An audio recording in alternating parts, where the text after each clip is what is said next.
ka na. Hindi ko alam, Mr. Chair, kung ano yung gusto niyo pong gawin. Pero hindi mo ina-admit na magpinsan si Alan Lim at saka si Michael Yang.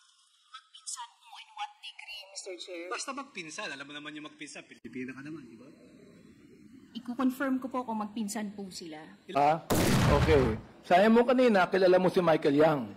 Yes, Mr. Chair. Kasama siya sa korporasyon ninyo. Yes, Mr. Chair. Okay. Ano ang palagay mo sa testimony ni Jimmy Guban at ni Asierto tungkol sa involvement ni Michael Yang sa drugs? Mr. Chair, hindi po ako pwedeng magbigay ng comment about Michael Yang kasi hindi ko naman siya personally kilala. So hindi mo rin alam. Katulad ng hindi mo alam lahat ng business transaction ng iyong asawa, hindi mo rin alam ang business transaction ni Michael Yang. Tama, mali? Yes, Mr. Chair. Hindi ko po Okay, alam ang business transaction Mr. Chair, ni yun lang po ang Michael aking Yang. tanong. Questions to Ms. Luz Nonolin, no? While our good Senator De Lima is preparing.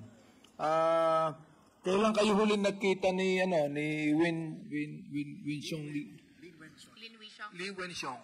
November 1 po. November 1. This holiday. So hanggang ngayon di pa kayo nakikita, no? From November 1. Yes po. Ilang araw pa lang naman po. Okay. Hindi mo rin alam kung kailan siya uuwi. Yes po, Mr. Chair. Therefore, maaaring tumagal pa bago siya umuwi, correct? Hindi ko po masasagot kung maaaring tumagal pa. Maaaring tumagal o hindi. Yes Di ba? po. Okay. So, ibig sabihin, sa hindi niyong pagkikita ng mga ilang linggo, maaari mo ring sabihin na hindi mo masyadong kilala ang asawa mo. Mr. Chair, hindi naman... Kilala mo ba siya? Yes, Mr. Chair. Kilala mo ang lahat ng kanyang business transaction? Hindi po. Wala siyang tinatago sa'yo? Sinasabi ba siya sa'yo lahat? Hindi. Mr. Chair, kung ano po yung gusto niya sabihin. Kaya nga, yes or no lang. Kilala mo ba siya talaga? Sapagkat hindi naman kayo nakikita palagi. Oo. Alam mo ba lahat ng kanyang business transaction? Oo. Alam mo ba kung pero siyang girlfriend sa iba? Hindi po, Mr. Chair. Oo. Chinese siya eh. Yes, Mr. Chair. Kilala ko po ang Chinese eh. Oo. Ang Pilipino nga, hindi nakakapagtago. Chinese pa kaya? Di ba? Oo. Okay. Kapinar.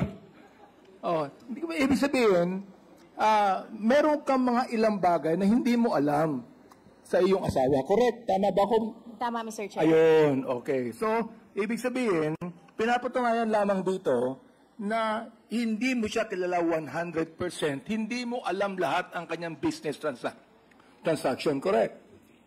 Yes, Tama. Mr. Chair. Ayan, Hindi ko alam lahat ng business. Ang pangalawang tanong, ito Okay.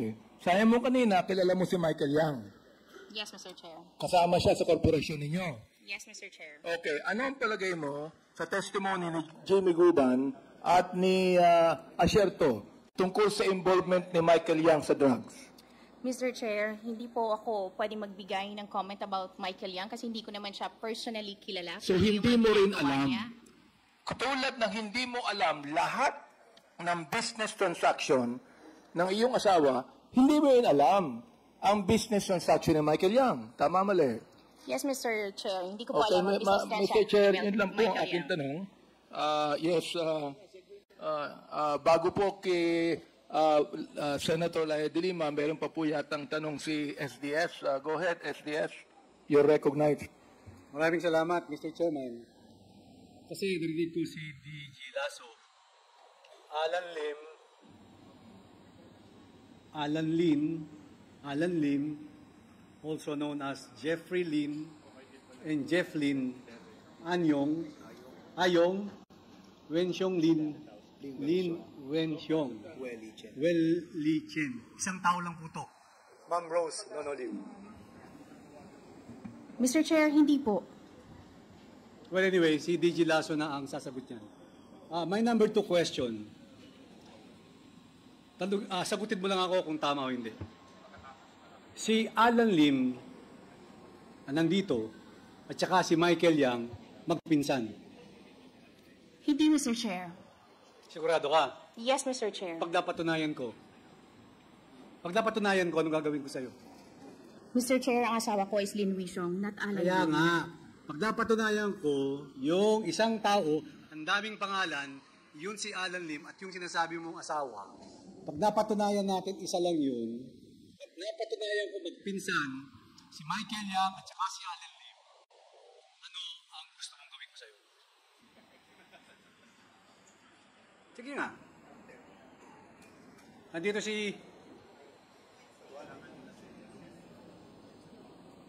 Salita ka na. Hindi ko alam, Mr. Chair, kung ano yung gusto niyo pong gawin. Pero hindi mo ina-admit na magpinsan si Alan Lim at saka si Michael Yang.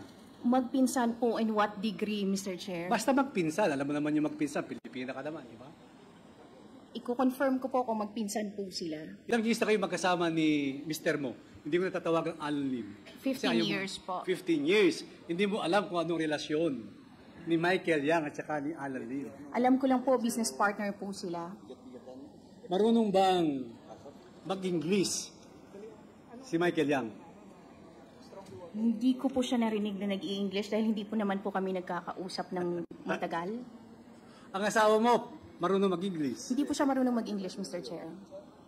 Di ba nakita mo yung picture? Nasa gitna si dating Pangulo. Tapos nasa isang side si Michael Yang. Nasa right side si Michael Yang. At saka si Alan Lim. Hindi marunong mag-Chinese si Presidente, si former President. Hindi marunong mag-English si Michael Yang. Sinong interpreter nila? Hindi ko po alam that time kung sino ang interpreter po nila nung pumunta po Yung sila. asawa mo magaling mag-English. Hindi po. Marunong mag-Chinese. Chinese po talaga siya. Kaya nga, marunong mag-Chinese, hindi marunong mag-English. Opo, tama po, Mr. Dalawa Chair. yan. Tandaan mo yung tinanong ko sa'yo, ha? Magpinsan ba si Michael Yang at saka si Alan Lim?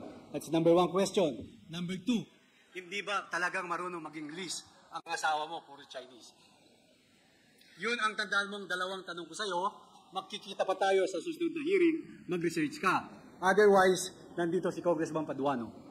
Opo, Mr. Chair. Maraming salamat. Mr. Chair, Mr. Chair. very short, Mr. Chair. Connected, Mr. Chair. Connected po sa sinabi ni SDS, tinanong. Very short. Very short. Make it short. Yeah, very short. Natatandaan ko po, Mr. Chair, when, I don't know kung sino po sa mga chairman, they ask Miss Lynn kung ano yung ibang palayaw ng kay husband mo. You mentioned about Jeffrey. Yes, Mr. Chair. Mr. Chair, may I ask SDS, di ba may na-mention po kayong Jeffrey? Ano po yung mga palayaw na iba? Ang pangalan na Mr. Chairman, Alan Lim, also known as Jeffrey Lim. Si Jeff Lim, Ayong, Wishyong Lim, at Lin Wishyong. At yung isa, Wen Li Chen. Thank you, Mr. Ayong. Kanina pala, mention din niya yung Ayong Mr. Chair. May Ayong. Na-mention niyo po, Miss Lynn, yung Ayong, di ba? Jeffrey and Ayong. Yung tawag sa husband niyo. Totoo ba yun? Kaya kasi pwede natin balikan yung records. Sorry, Mr. Chair. I cannot recall kung nagsabi po akong ayong. But Pero I can... Jeffrey, Was it you, Congresswoman Jinky, when you asked? Yeah. But Ayong, yeah. She mentioned something about Ayong, and when she was asked about what else does your husband be, I don't know, referred to by, I don't know, sabi niya yung mga friends niya is sometimes they call him Jeffrey. So it's just, nung na-mention niyo po parang, but anyway, Mr. Chair, just to leave, I'll leave it at that. Thank you very much, Mr. Chair. Thank you, Congressman Adjong. Congressman Abante, before Senator De Lima, I think is now quite prepared, no? But I heard, sabi ni Rose Nono Lim, na tatabo kayong congressman uli. tama po, Mr. Chair. Kanina, ang sabi ninyo, hindi niya magagawang iwanan kayo nung asawa mo dahil kawawa naman yung mga bata. Saan niyo kukunin yung inyong pang-campaign? Mayroon naman po kaming savings, Mr. Chair. Mayroon naman po kaming naka-allocate po na funds para po doon. Kayo, Yes po. kasama yung asawa mo. Opo. Opo, bawal po sa foreigner ang mag-sponsor ng campaign na Pilipino. Mr. Chair, mag-asawa naman po kami. Nakalagay po sa batas na bawal ang isang foreigner na magbigay ng tulong sa mga tumatakbo. Pakitinan po ang inyong batas para makita nyo, okay? Salamat, Mr. Chair. All right. So, Senator De Lima, will you please now have your own presentation. Thank Madam you. Senator, if I may, Congressman Abante, with your indulgence, since the topic of the dangerous drugs for today's committee hearing is already finished, we will excuse those that were invited for the same topic. So lahat po kayo na ang reason why you were invited is to shed light on the dangerous drugs issue. You are exempted, you are excused, and hopefully you will again attend the next scheduled hearing.